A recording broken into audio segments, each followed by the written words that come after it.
Assalamualaikum warahmatullahi wabarakatuh. Salam bertemu kembali dengan channel saya, channel kita bersama, channel yang khusus membahas kewirausahaan dan entrepreneurship. Pemirsa sekalian, saya baru saja menyelesaikan membaca buku berjudul Brave. Buku yang sangat bagus ya, kalau menurut saya banyak memberikan motivasi tentang kewirausahaan ya, dan sikap kemandirian atau juga untuk membangun cara pandang baru mengenai bisnis dan kewirausahaan. Kemudian ada satu buku yang cukup bagus ya, ini cukup saya rekomendasikan, yaitu judulnya Marketing Genius. Marketing Genius ini dikarang oleh Peter Fish, satu buku yang cukup dalam membahas tentang trik-trik pemasaran dan mengenai konsep entrepreneur. Banyak pengusaha-pengusaha sukses menurut penjelasan di buku ini yang dari mendalami dan belajar dari buku ini, dan mereka mempraktekkan dalam bisnis, dalam wirausaha mereka, dan akhirnya mereka sukses dan berhasil.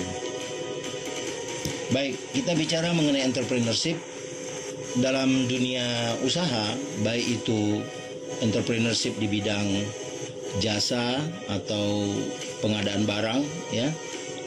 Jasa ya bisa saja usaha seperti rias ya, salon, potong rambut, atau jasa servis motor ya, bengkel, cuci mobil, cuci motor ya. Jasa itu jasa yang tidak banyak mengeluarkan biaya modal, tapi lebih kepada keahlian dan tenaga.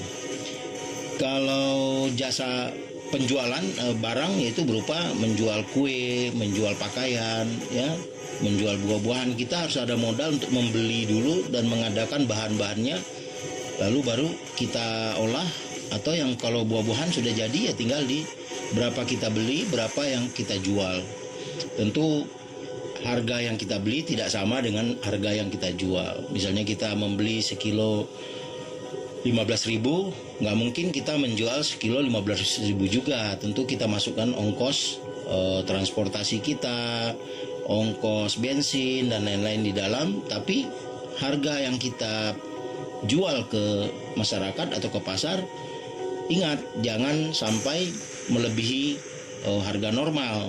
Jadi pantau juga harga kompetitor, pesaing-pesaing atau orang lain yang juga menjual produk sejenis, mereka menjualnya berapa gitu. Baik, itu salah satu trik yang penting bagi entrepreneur yang akan memulai bisnis dan usaha mereka. Selanjutnya saya akan menjelaskan mengenai tips mencari ide wirausaha dengan modal yang kecil. Mencari ide wirausaha modal kecil memang susah-susah gampang. Terkadang di saat niat membuka usaha sudah memuncak, kita tidak tahu langkah pertama apa yang harus kita lakukan. Padahal ide termasuk proses perencanaan yang harus ditetapkan sejak awal kita akan memulai sebuah bisnis atau sebuah wirausaha. Sehingga wirausaha sukses dan tak cepat gulung tikar ya memerlukan perencanaan yang matang sebelum kita memulainya, membukanya. Baik, ini ada tips yang bagus untuk kita dapat dipraktekkan, digunakan, dijadikan acuan. Yaitu pertama, tips mencari ide wirausaha dengan modal yang kecil. Mulailah dari hobi Anda. Hobi misalnya seorang punya hobi memelihara ikan hias.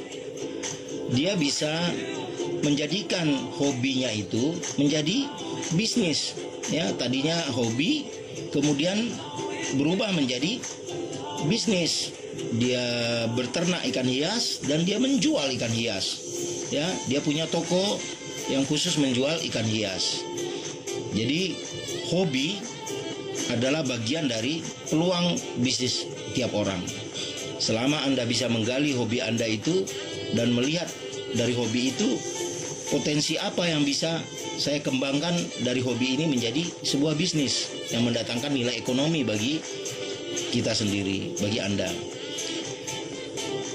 Kita pernah mendengar pepatah mengajarkan untuk mengerjakan apa yang Anda cintai. Nah, seseorang tentunya mencintai atau menyukai hobinya.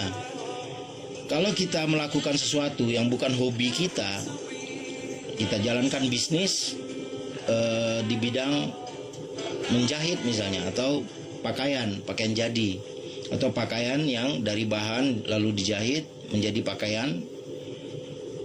Kalau orang itu tidak ada hobi di bidang itu nggak lama itu, ya. Biasanya tidak terlalu lama bisnis itu akan dia tinggalkan karena tidak hobi. Seorang yang hobi melukis, dia bisa mengembangkan hobi melukisnya itu menjadi satu peluang bisnis. Contohnya apa? Di Singapura itu ada seseorang yang sukses mendapatkan uang yang banyak. Dia seorang pelukis, tapi dia menjual lukisannya tidak terlalu banyak penghasilannya. Akhirnya dia berpikir membuka sekolah lukis. Jadi khusus untuk anak-anak dan remaja yang mau belajar melukis, dia menyediakan tempat kursus atau semacam sekolah gitu ya, sekolah ekstrakurikuler di luar jam sekolah tentunya. Ternyata banyak orang-orang kan anak-anak mereka untuk belajar melukis di tempat pelukis tadi. Ya, satu anak mungkin dipungut $100 ya.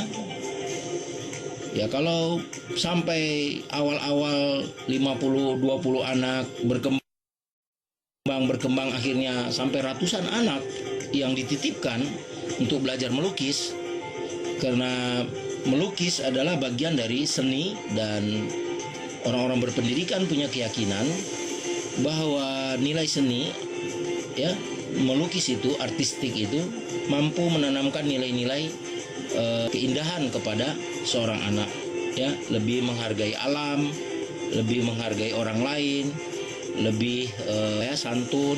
Biasanya orang yang kasar, coba didik dia untuk belajar melukis, sering melukis, ya, baik melukis alam, melukis batik, pokoknya melukis dalam keheningan, dalam kesendiriannya. Itu lama kelamaan jiwa kasarnya itu akan tergerus sendiri. Karena apa? Lebih banyak akhirnya dia belajar tentang kedamaian dan keindahan. Itu dalam satu teori dari melukis. Anda yang hobi melukis, maka manfaatkan hobi Anda tersebut untuk menjadi sumber penghasilan. Begitu juga hobi-hobi yang lain, silakan Anda cek dan periksa apa hobi Anda, lalu analisa, ya, apa yang bisa Anda jadikan peluang bisnis dari hobi Anda tersebut. Silakan komen atau sampaikan pertanyaan Anda ke email kami. Saya akan bantu menjawab apabila ada pertanyaan yang diperlukan, yang perlu jawaban. Terima kasih. Salam entrepreneurship, majukan Indonesia, bangkitkan ekonomi bangsa. Untuk anak-anak Indonesia yang ingin menjadi pengusaha, menjadi wira swasta, menjadi orang-orang sukses di masa mendatang, channel ini saya tujukan khusus bagi peminat entrepreneurship. Terima kasih. Assalamualaikum warahmatullahi wabarakatuh.